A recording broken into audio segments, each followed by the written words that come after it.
Salam sejahtera dalam nama Yesus Kristus. Hari ini kita akan lihat tentang seorang nabi. Seorang nabi yang berbohong kepada seorang nabi yang lain. Dan seorang nabi yang telah berbohong kepada seorang nabi yang lain. Sekarang kita ada ramai orang yang memanggil diri sendiri sebagai pastor atau penginjil. Ada juga yang memanggil diri sendiri sebagai nabi. Buka YouTube lah. Ada ramai. Kita boleh dengar bermacam-macam khutbah. Tapi kita mesti mau berjaga-jaga. Kita mesti tahu sedikit tentang latar belakang khutbah, penginjil, sebelum kita boleh dengar apa yang mereka bawa, ajaran yang mereka membawa kepada kita.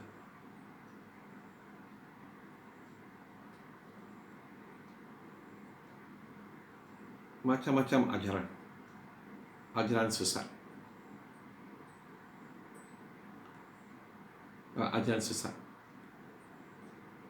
Macam mana kita boleh tahu itu adalah ajaran sesat?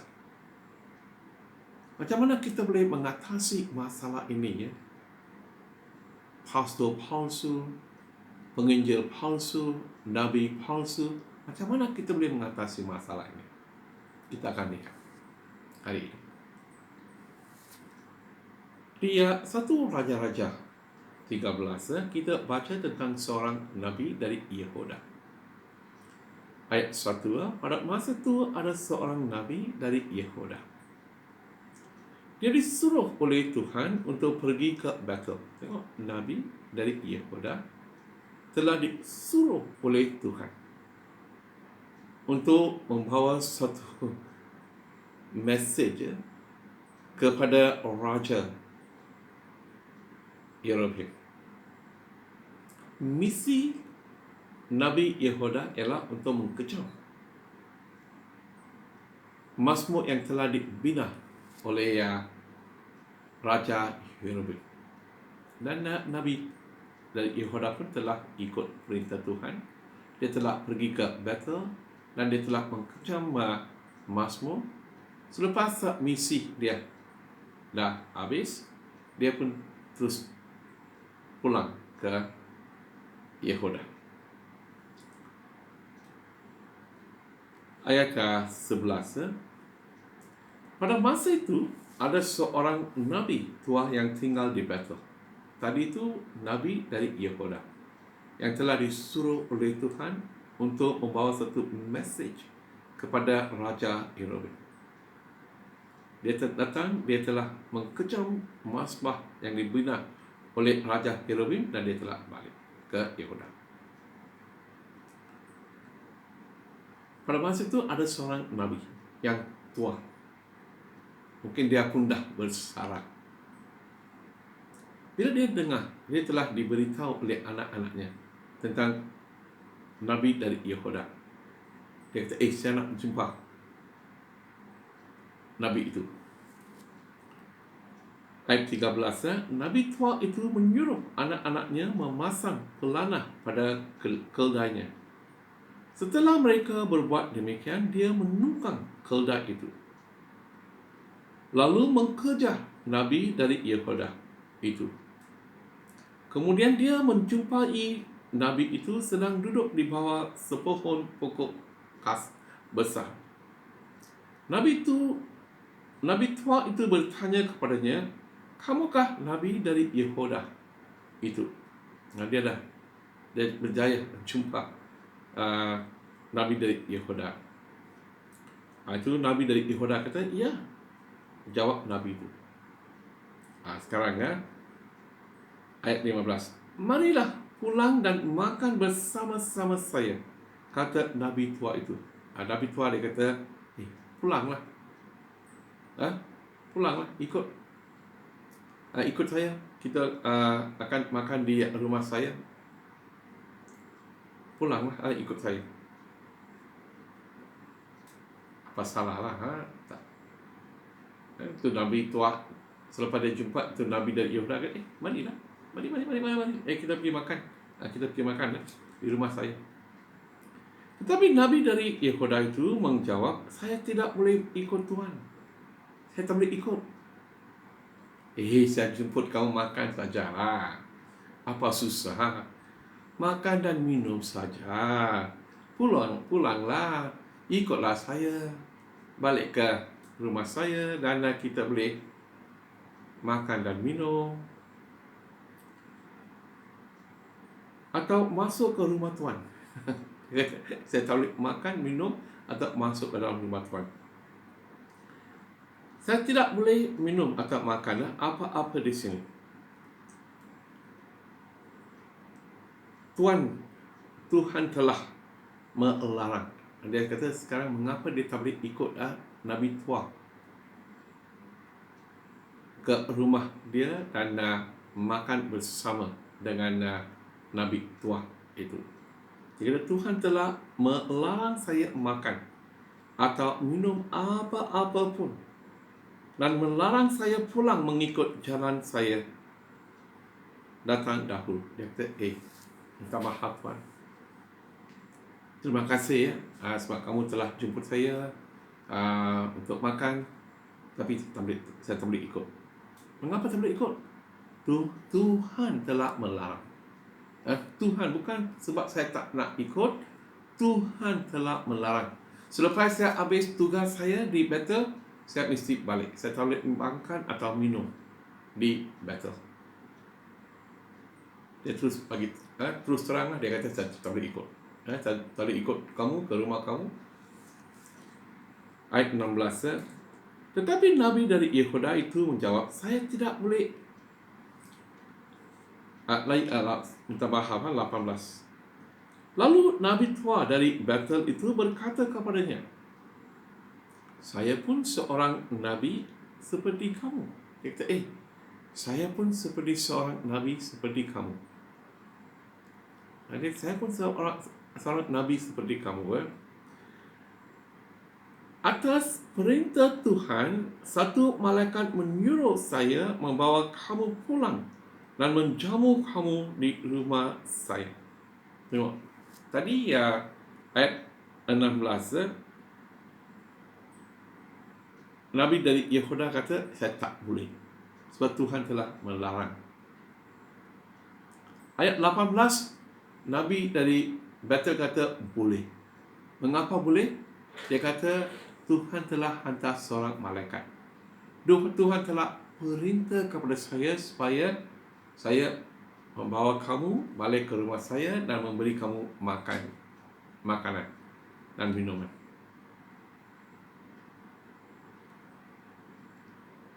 Tengok apa yang Nabi dari Bethel kata, kawan, betul, saya faham Tuhan telah melarang, tapi Tuhan juga telah memberitahu kepada saya. Tuhan yang telah menghantar saya untuk membawa kamu balik ke Bethel. Ayat 18 yang akhir, sebenarnya Nabi tua itu berbohong. Sedih bukan? Saya memang rasa sedih.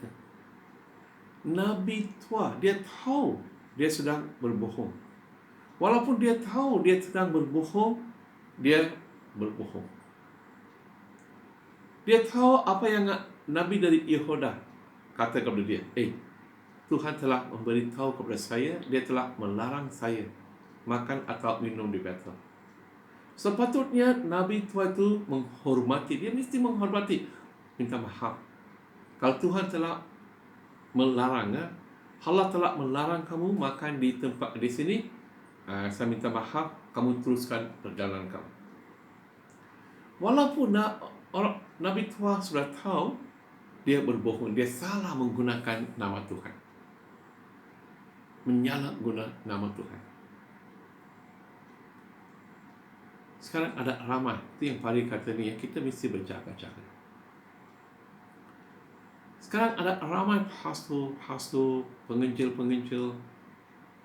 yang menyalahgunakan nama Allah untuk kepentingan diri sendiri.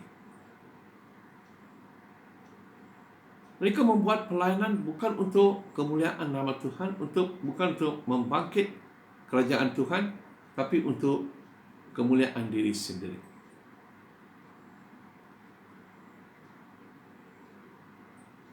Kita mesti mau berjaga-jaga. Kalau kita tak berjaga-jaga, kita pun boleh jadi mangsa seperti Nabi dari Yehuda kepada Nabi Tuah dari Betel. Apa yang telah terjadi kepada Nabi dari Yehuda? Ayat 19. Oleh itu Nabi dari Yehuda itu mengikut dia pulang dan makan bersamanya. Sedang mereka makan, Tuhan berfirman kepada Nabi Tuah itu. Lalu dia menyampaikan firman itu kepada Nabi yang dari Yehuda.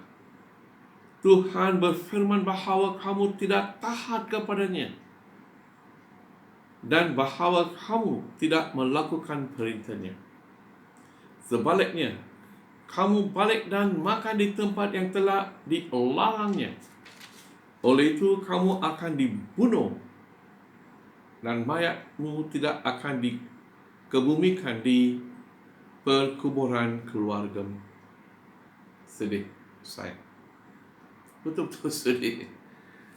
Siapa yang tipu dia? Nabi Tuah. Dia kata Tuhan yang telah hantar malaikat. Kalau buka ke Yeremia 14:14. Mari akan baca Yeremia 14:14. Tetapi Tuhan menjawab, nabi-nabi itu berdusta demi namaku. Seperti Nabi Tuah, dia telah menggunakan nama Tuhan, telah menyalahgunakan nama Tuhan. Aku tidak mengutus mereka. Nabi Tuah tidak diutus oleh Tuhan, dan tidak juga memberikan perintah atau berfirman kepada mereka. Tuhan tidak perintah kepada Nabi Tuah. Penglihatan-penglihatan yang diceritakan mereka itu bukan daripadaku. Mereka meramalkan hal-hal yang tidak berguna, yang dilarang mereka sendiri, yang dikarang mereka sendiri. Ini adalah satu amaran kepada kita. Nah, ini kita bila nak kita nak ikut sesuatu ajaran, seseorang pastor, ajaran seorang pastor ataupun YouTube atau kita mesti menjaga-jaga. Kita mesti tahu latar belakang mereka. Adakah apa yang mereka ajar mengikut firman Tuhan? Atau apa yang mereka ajar dikarang oleh mereka sendiri?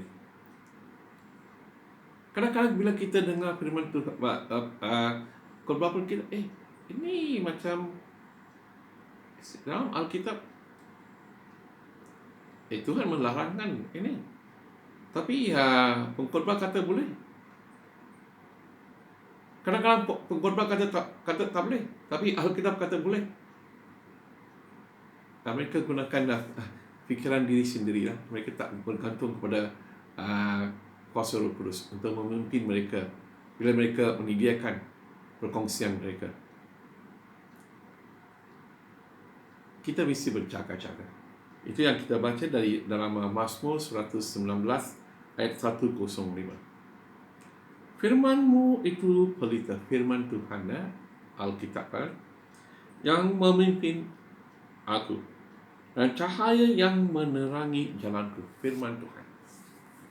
Oleh itu kita mesti ambil masa untuk baca firman Tuhan. Jangan sahaja dengar khotbah dalam YouTube. Ada jemaah, mereka suka dengar khotbah dalam ada perkongsian firman Tuhan dalam YouTube. Tapi mereka tak ada masa untuk baca firman Tuhan. Kalau kamu tak baca firman Tuhan, kamu boleh jadi mangsa seperti Nabi dari Yehuda. Sepatutnya dia mesti kata kepada Nabi dari Betel, tunggu, saya nak tanya Tuhan. Dia kata saya tak boleh. You kata tak boleh. Saya lebih baik saya tanya dia kalau boleh kata.